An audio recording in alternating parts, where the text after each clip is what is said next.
Du groupe Union centriste.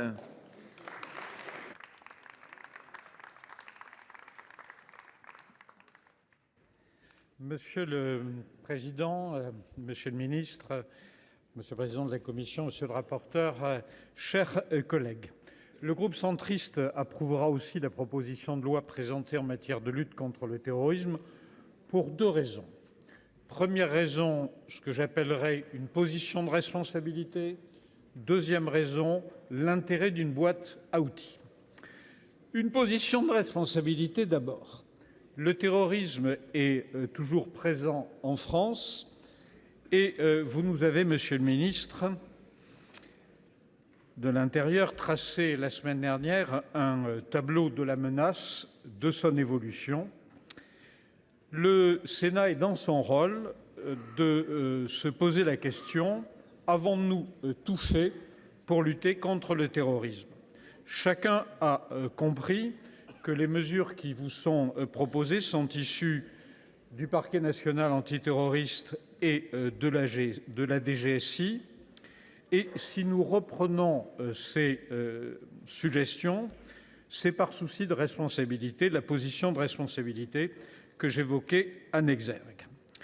Le gouvernement aurait tort de s'en offusquer, d'y voir en creux une critique, en particulier à proximité des Jeux Olympiques. Proposer de nouvelles mesures en matière de lutte contre le terrorisme n'est pas une mauvaise manière politique ou une forme de reproche indirect.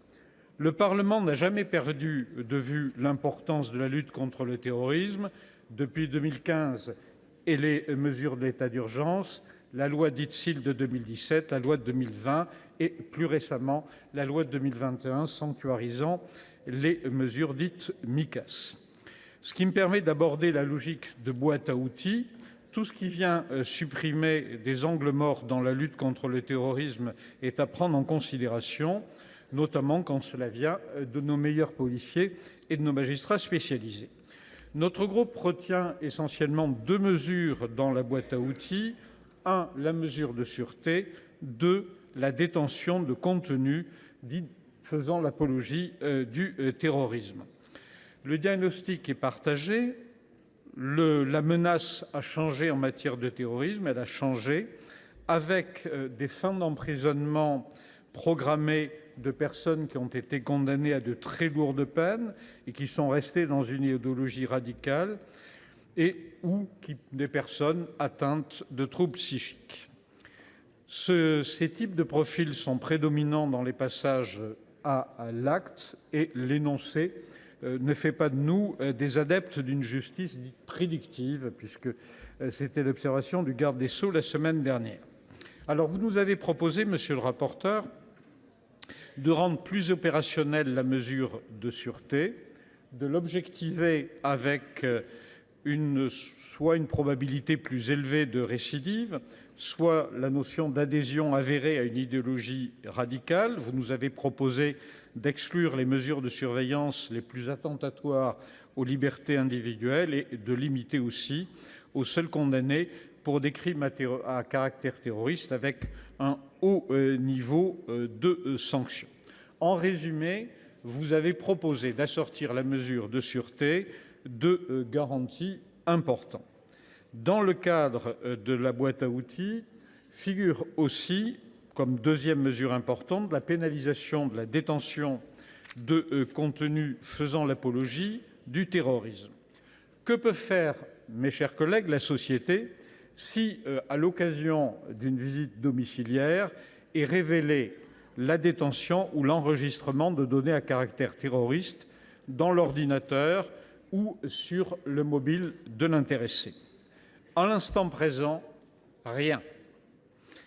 Il semble raisonnable de judiciariser ce type de situation pour avoir plus de moyens de suivre l'intéressé. Là aussi, monsieur le rapporteur, vous nous proposez des garanties en restreignant aux contenus les plus graves et en recherchant si l'individu concerné donne des preuves d'une adhésion à une idéologie radicale.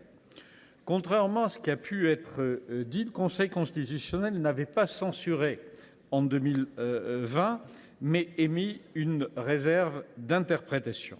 j'ai relu la décision, comme l'a fait mon prédécesseur dans son intervention, et le Conseil constitutionnel avait beaucoup insisté sur la lourdeur des peines encourues. Peut-être pourrait-on vous suggérer, monsieur le rapporteur, de profiter de la navette pour regarder cette question de l'échelle des peines et descendre d'un cran, ce qui ne change rien à votre objectif, qui est en réalité de pouvoir judiciariser la personne concernée. Pour terminer l'examen de la palette des mesures proposées, je serai un petit peu plus réservé pour mon groupe sur la portée du bannissement numérique en tant que peine complémentaire.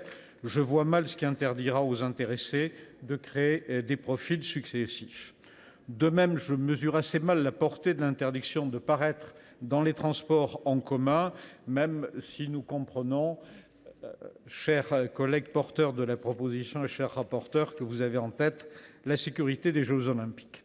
En conclusion, les deux mesures principales proposées à votre vote, la mesure de sûreté et la pénalisation de la détention de contenus faisant l'apologie du terrorisme, ne sont pas décisives, soyons modestes, mais elles seraient utiles. Reste la question, sont-elles constitutionnelles ? Vaste sujet. L'idée principale reste, me semble-t-il, que toute mesure restrictive de liberté doit être nécessaire, proportionnée et adaptée. L'évolution de la menace terroriste évoquée dans mon propos introductif change la manière d'y répondre et alimente un petit peu nos propositions dans cette boîte à outils. Il me semble également que les garanties proposées, même si elles ne nous fournissent pas une certitude à 100%, montrent le sérieux de la démarche. Je dirais simplement en conclusion qu'une société a le droit de se protéger et que vous y retrouverez pour le groupe centriste le fil conducteur d'une position de responsabilité. Merci, cher collègue. La parole est maintenant à monsieur Guy Benarroche pour le groupe